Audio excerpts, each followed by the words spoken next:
I didn't know how to raise the money. Mimi sikujua jinsi ya kupata fedha yake. My US counterpart, checked out and they said they didn't have a burden to take her to school.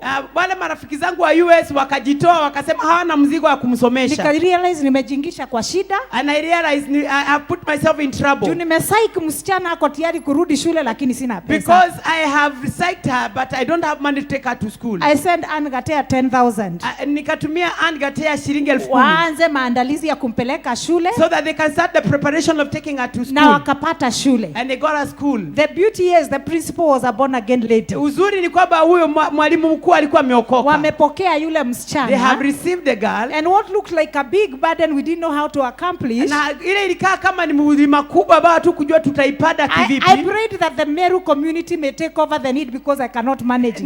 Ninaomba ya kwamba Wameru wachukue hiyo mzigo kwa maana mimi sina jinsi ya kushughulikia. Wakachukua ule mzigo. They took up that burden. Wakafungua WhatsApp. They opened an WhatsApp for her. They started raising money. Wakaanza kulichanga pesa. The girl is back in school in Form 3 at the age of 38. Sasa huyo msichana amerudi shule kwa miaka 38 ako Form 3. Last Saturday she was featured in the Standard newspaper. Na Saturday iliyopita story yake ilikuwa imeandikwa kwa newspaper ya Standard. 38 in school and enjoying it. Msichana wa miaka 38 ako shuleni na anafurahia. I want to concur with our mom. Ninakubaliana na mama yetu. You just need to see the need. Unahitajika uone haja. Do something about the need. Ufanye kitu kuhusu hiyo haja. And the Lord will supply. Na Mungu atafungua njia. I also never slept because of that lady called Ann. Mimi sikulala jana usiku kwa sababu ya huyu dada yetu anaitwa Ann. And I want also to help her. Na mimi nimejitolea kumsaidia. God bless you. Amen. Thank you so much. God bless you. Give them a mighty hand clap. Amen. It is good to be sensitive to the voice of the Lord. Ni vyema kuwa mtu ambaye amemakinika kwa sauti ya Mungu. When I heard that there is somebody who is having a burning testimony, niliposikia ya kwamba kuna mtu anao ushuhuda unaochoma moyo wake, I was expecting only one. Nilitarajia mtu mmoja.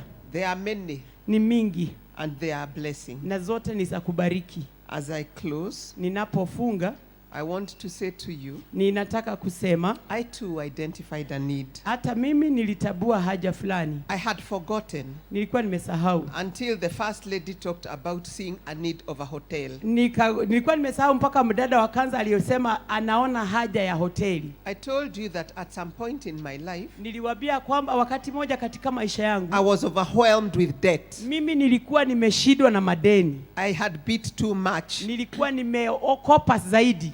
The time of taking children to school, wakati wa kupeleka watoto shuleni, too much ambition, na kuwa na maono kubwa, let them go abroad, waende wasome huko nje ya Kenya. Then business went down. Halafu biashara ikarudi chini. What do we do? Tufanye nini? My daughter is writing me this email saying, Mom, I have $3 in my account. Msichana wangu ananiandikia message kwa email, ananiambia niko na $3 peke yake imebaki kwa account yangu. I had no money. Na sikuwa na pesa. She's in Australia. Na sasa ako Australia. If you read her book Moneywise, ukisoma kitabu chake Moneywise, you will come to learn that she actually ate from the bin.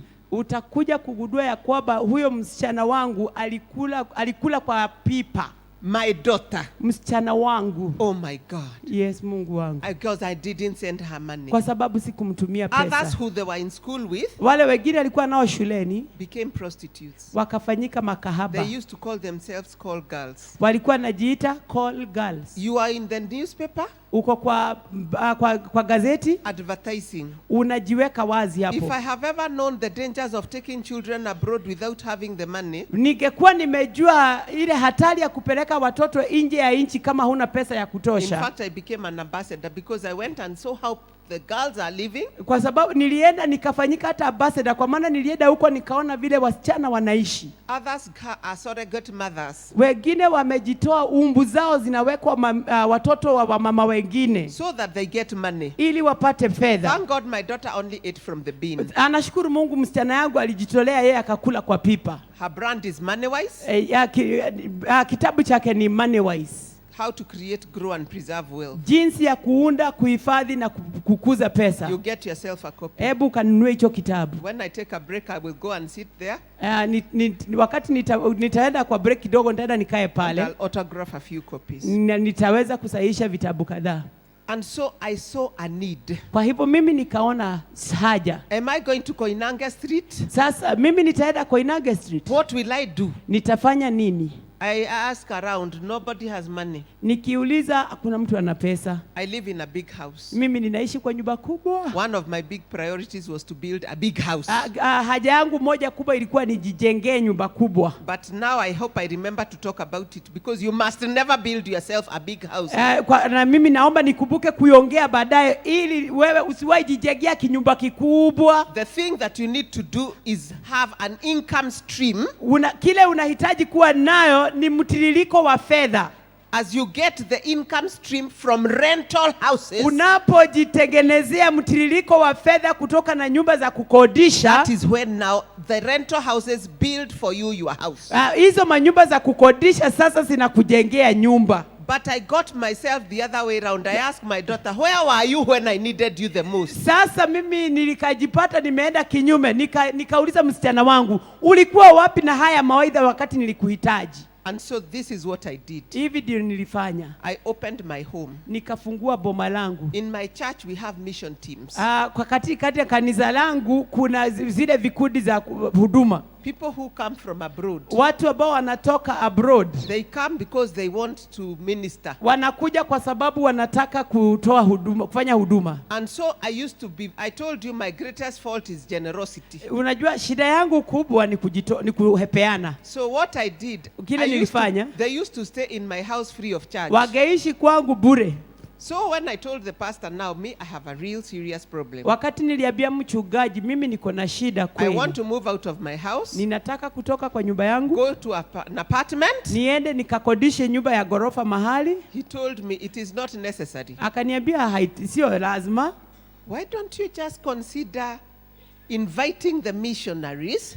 Kwa nini wewe usialike tu wao ma missionaries? And because you've been hosting them anyway. Na kwa sababu wewe umekuwa ukiwakaa na wao. Now just charge them $20. Uweze kuwekea sasa, weke fedha juu ya hiyo for bed and breakfast. Unaweka $20 kwa kitanda na kukula. And then they can be able to pay you something. Halafu ataweza kukulipa kitu. Let me tell you. Wacha niwaambie. My house was on sale. Nyumba yangu ilikuwa inauzwa. HFCK had called in. Watu wa HFCK walikuwa wamepiga simu. The people were in the compound. Na watu walikuwa wamekuja. Coming to see the nice house they are going to auction. Wamekuja kuona ile nyumba mzuri watauza. Men and women of God came in plenty. Wanaume na wanawake wa Mungu wakakuja wengi. I moved from the whole house. Nikahama kwa hiyo nyumba.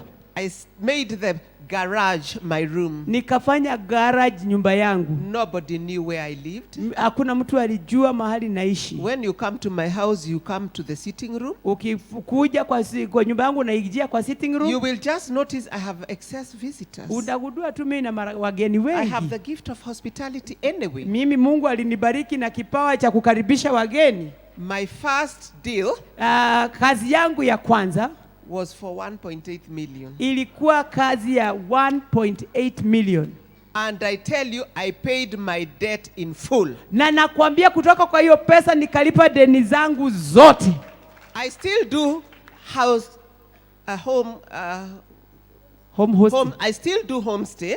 Nigali ninafanya hiyo kazi ya kukaribisha watu, wanakuja wananilipa, wanaishi kwa nyumba yangu. I no longer really need homestay. Saa hizi sihitaji sana kuwa na wageni ndio nipate fedha. And now my grandchildren, they tell me, "Mommy, tell them to go." Tell them to go now. Wajukuu wangu ndio wananiambia, "Mama, hebu waambie sasa waende." So now I have another plan. Sasa mimi nina mpango ingine. I am moving out of this house. Kwa hii nyumba. This is the house of men and women of God. Hii ni nyumba ya wanaume na wanawake wa Mungu. And they love this house. Na wanapenda hii nyumba. So I will move to another house nearby. Nitaenda kwa nyumba ingine hapo karibu. And make this one a full-fledged guest house. Na nitafanya hii nyumba ikuwe guest house. That is the need that I am seeing. Hiyo ndio hahitaji mimi ninaona. So when you need a retreat, ukitaka retreat, Karina guest house is available. Nyumba ya Karina iko karibu. And so beloved, kwa hivyo wapendwa, I am looking forward to offloading. Kwa mimi ninatarajia kuweza kupeana. I told you from the beginning you do not interact with me and remain the same. Mimi niliwaambia hamwezi mkaingiliana na mimi na mkabaki vile. Unless you are la sivyo hapa kuna shida. Unless you are a mumu. Aranzi wewe hapa wewe ni mumu. But if you came here to interact with God, lakini kama ulikuja hapa kuingiliana na Mungu, God sends his servants. Mungu anatuma watumishi wake. I say that you open your eyes, ninesema fungua macho so that yako, you may see God. Ili uone Mungu. Open your ears, fungua masikio yako, that you may see God. Ili usikie Mungu. And whatever you learn, na chochote baba unajifundisha, you will apply. Uanze kuifanyisha kazi. In Jesus' name. Katika jina la Yesu. And that is the end of session 1. Na huo ndio mwisho wa session ya kwanza. And we shall continue session 2. Tutaendelea na session 2. But as we continue, na tunapoendelea, keep meditating.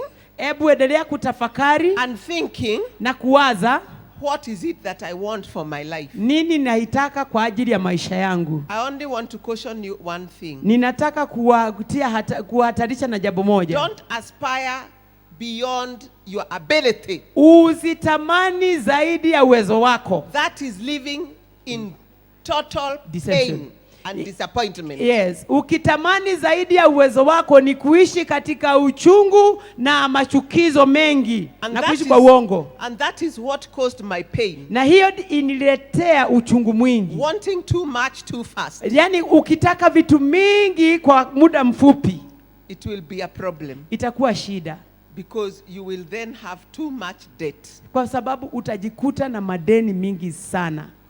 Bite what you can chew. Yani kile unaweza chambua. Little by little. Kidogo kwa kidogo. You shall get there. Utafika hapo. Rome was not built in a day. Roma haikujengwa na siku moja. I have not reached where I am in a day. Mimi sijafika mahali nimefika na siku moja. Neither have I reached in a year. Hata sijafika hiyo miaka. Neither is it 10. Na baada si hata miaka 10. Many people tell me. Watu wengi wananiambia. When I grow up, mimi ninapokuwa I want to be like you. Ninataka kuwa kama wewe. But I ask them. Mimi nawauliza. Are you ready to pay the price? Uko tayari kulipa gharama? Are you ready to pay the price? Uko tayari kulipa gharama? Everybody you see has achieved. Ukiona mtu yeyote ambaye amefaulu, they have paid the price. Wamelipa gharama. And the price sometimes is too high. Na hiyo gharama mara mingi inakuwa ya juu zaidi. And so know this. Kwa hivyo jua hii. Creating wealth, kuuda fedha, is a condition of the heart. Ni hali ya moyo wako. Learn the secret of contentment. Wewe jifundishe ile siri ya kutosheka. In plenty and in little. Ukiwa na kidogo ama nyingi. It is about a season.